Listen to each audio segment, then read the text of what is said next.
जहां चारों तरफ इस बात की चर्चा थी कि बहुजन समाज पार्टी अकेले चुनाव लड़ रही है और अकेले चुनाव लड़के उनकी कोशिश रहेगी कि वह 60-65 सीटें जीतकर एनडीए को रोकते नजर आए। उत्तर प्रदेश में जो काम विपक्ष पिछले कई चुनावों से नहीं कर पा रहा, वे अकेले मायावती करते नजर आए। लेकिन अब फिलहाल देखने को मिला कि हाल ही में राज्यसभा चुनाव में जिस तरीके से बसपा के एकमात्र विधायक ने एनडीए को ही समर्थन दे दिया, अपना एक की बेशकीमती वोट उनको दिया गया, इससे ये बात तो साफ हो गई कि कई हद तक अगर बसपा इन फ्यूचर का भी गठबंधन की सोचती है तो इंडिया नहीं बल्कि एनडीए अलायंस के कहीं ना कहीं साथ जाने का फैसला लिया जा सकता है। इसके पीछे राजनीतिक विश्लेषकों का ये कहना है कि जिस तरीके से मायावती की बसपा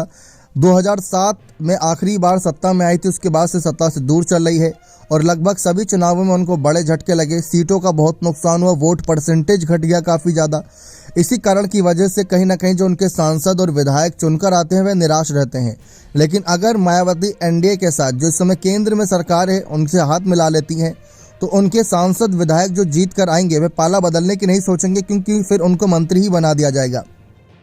तो ऐसी स्थिति में मायावती के मन में ये विचार चल रहा होगा, जैसे जयंत चौधरी ने किया। जयंत चौधरी जानते हैं कि पिछले काफ़ी समय से उनको नुकसान हो रहा है और इस चुनाव में अगर और बड़ा नुकसान होता तो उनसे क्षेत्रीय पार्टी का दर्जा भी छीना जा सकता था। पहले उनकी राष्ट्रीय पार्टी कही जाती थी, वो दर्जा छिन चुका है, अब क्षेत्रीय पार्टी तक सीमित है। ठीक वैसे ही बहुजन समाज पार्टी भी राष्ट्रीय पार्टी है, लेकिन जिस तेजी से उनको गिरावट का सामना करना पड़ रहा है उनसे वह दर्जा छीना जा सकता है। तो ये बात साफ कही जा सकती है कि मायावती के इस फैसले से एक विपक्ष कह रहा है कि मोदी को तीसरी बार प्रधानमंत्री बनाने के लिए मायावती के ये फैसले नजर आ रही हैं। जी हाँ, इससे पहले भी राष्ट्रपति उपराष्ट्रपति चुनाव में मायावती खुलकर एनडीए को समर्थन कर चुकी हैं। लेकिन क्या इस प्रधानमंत्री पद के चुनाव में, जहां मायावती खुद एक प्रधानमंत्री पद के दावेदार हैं और सबसे लंबी चर्चा तो यही रही कि अगर दलित कोई प्रधानमंत्री बनेगा तो वह मायावती बने या इसके अलावा कोई अन्य अगर चेहरा बनता है तो बात की बात है, लेकिन मायावती को ही सबसे आगे रहना चाहिए। लेकिन अब ये कहा जा रहा है विपक्ष के द्वारा कि मायावती की बसपा तो बीजेपी की बी टीम है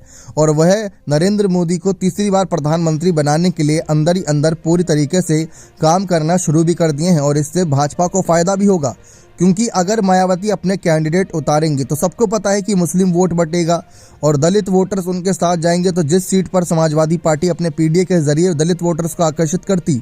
वह दलित वोटर्स भी उनसे छिटक जाएंगे और ऐसे में जो हिंदुत्ववादी वोटर हैं वह भाजपा को वोट करके भाजपा को आसानी से जिता देंगे। और ये बात काफ़ी लंबे चली आई है कि अगर उत्तर प्रदेश में भाजपा को रोक दिया, जैसे कि साल 2004 के वक्त हुआ करता था, साल 2009 के वक्त हुआ करता था, जब 10-10 सीटों पर रोका जाता था भाजपा को,